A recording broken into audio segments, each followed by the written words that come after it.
जुड़ रहे हैं। गुड मॉर्निंग भरत, बताइए क्या सवाल है आपका।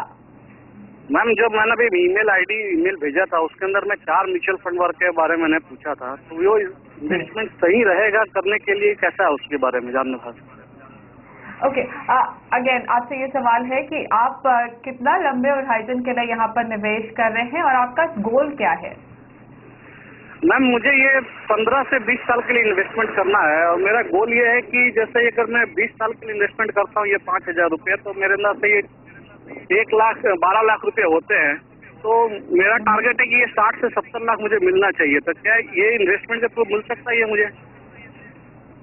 ओके, अभिनव, इन्होंने ये गोल तय करके रखा है कि आपको लगता है जिस तरीके का पोर्टफोलियो इनका है, जितना ये निवेश कर रहे हैं उसके हिसाब से ये टारगेट्स मुमकिन है।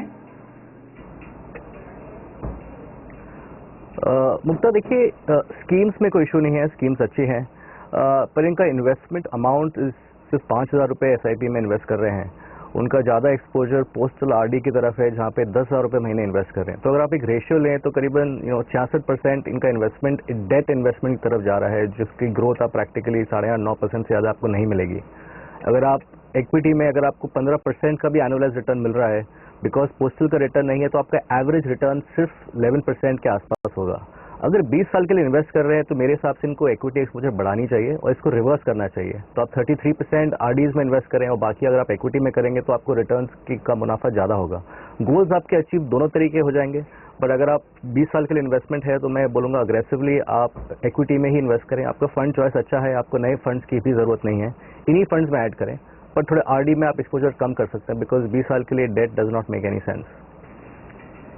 ओके, चलिए, ये सलाह फिलहाल आपको दी जा रही है। और अब आपको बताएं कि अगला सवाल हमें ईमेल के द्वारा भेजा गया है और प्रवीण कुमार है जिन्होंने हमें अपना सवाल भेजा है। आपको बताएं कि इनके पास इनकी जो एज है वो 27 साल है और ये 2 करोड़ जाते हैं 20 साल में और 3,000 की SIP से ये मिल पाएगा, क्योंकि अभी एक्चुअली आपको बता दें कि अभी 27 साल के, तो हम अज्यूमिंग कि अभी इन्होंने अपनी नौकरी शुरू की होगी और अभी ये 3,000 का SIP कर रहे हैं। ऑफकोर्स अभिनव, इनका गोल जो है 20 साल में 2 करोड़ रुपए कमाना, क्या सलाह होगी? एक तो फंड्स जो इन्होंने चूज किए हैं और इनको क्या अपनी जो रकम है, ये जो पैसे लगाते हैं अभी, वो भी इंक्रीज करने की जरूरत पड़ेगी?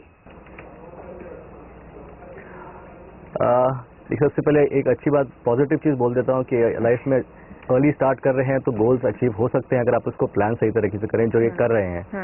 अनफॉर्चुनेटली जो अमाउंट इन्वेस्ट कर रहे हैं इससे मुझे लगता है थोड़ा मुश्किल होगा। वो इसलिए होगा क्योंकि अगर ये 14-15 हज़ार रुपये अगर महीने इन्वेस्ट करते हैं, अगर मैं एनुअलाइज 15% का भी रिटर्न प्रिज्यूम करता हूँ, तब जाके इनका ये टारगेट क्लोज टू अचीवमेंट आ सकता है।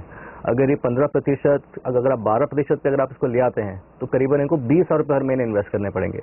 पर इसमें कोई घबराने की बात नहीं है। इन्होंने अभी अगर लाइफ स्टाइल अगर अभी इन्होंने अपने लिए इस समय अगर इन्वेस्ट करना स्टार्ट किया है तो ग्रेजुअली बढ़ा सकते हैं। So with every income growing इनको अपनी SIP अमाउंट्स बढ़ानी चाहिए।